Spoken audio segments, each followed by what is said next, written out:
मध्य प्रदेश समान नागरिक संहिता विधेयक 2026 को लेकर मुस्लिम जागृति मंच ने विरोध जताया है। मंच ने राष्ट्रपति के नाम कलेक्टर को ज्ञापन सौंपकर विधेयक को वर्तमान स्वरूप में वापस लेने और लागू करने पर रोक लगाने की मांग की है।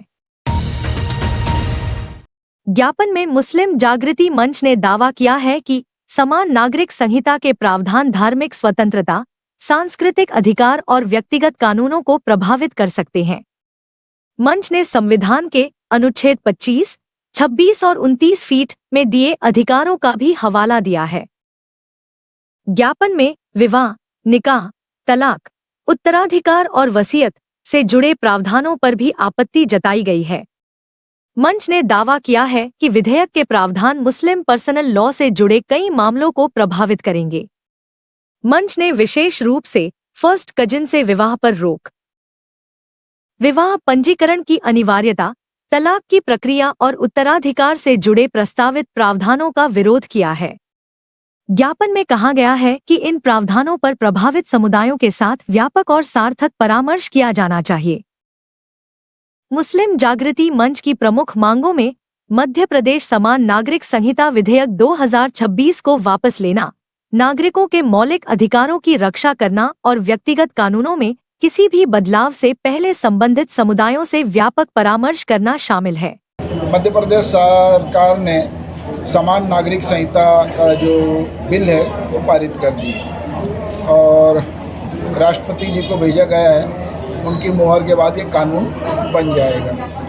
हमने इस बिल का पहले भी विरोध किया था। विरोध में कुछ ऐसे बिंदु हैं जो धार्मिक रूप से संविधान का दिए गए अधिकारों में उल्लंघन करते हैं। आर्टिकल 44 का इसमें काफ़ी जिक्र होता है। नीति निर्देशक तत्व के तहत जो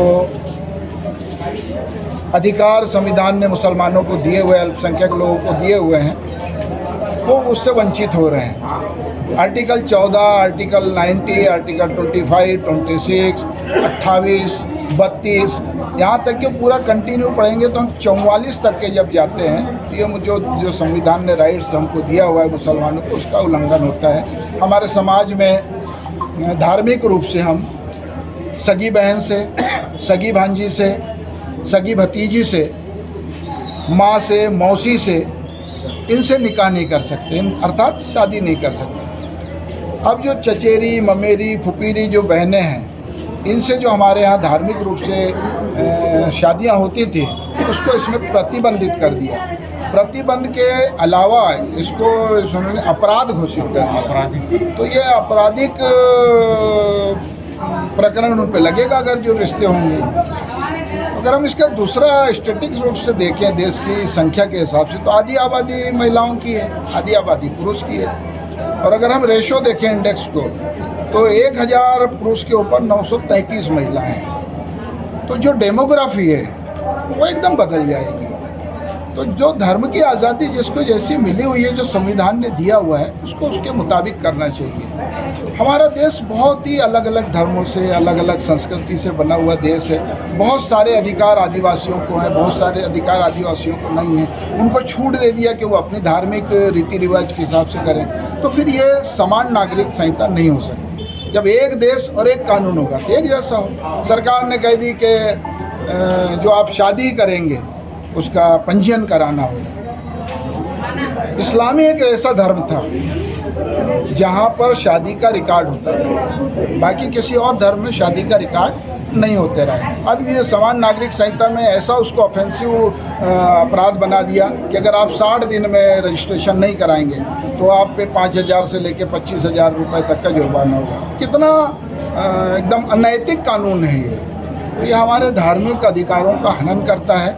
इसलिए हमने माननीय कलेक्टर महोदय के माध्यम से ज्ञापन दिया है, राष्ट्रपति महोदय के पास ये जाए और पुनः इस पर विचार हो और जो हमारी धार्मिक भावनाओं को आहत करते हैं उन बिंदुओं को इसमें से बदला जाए।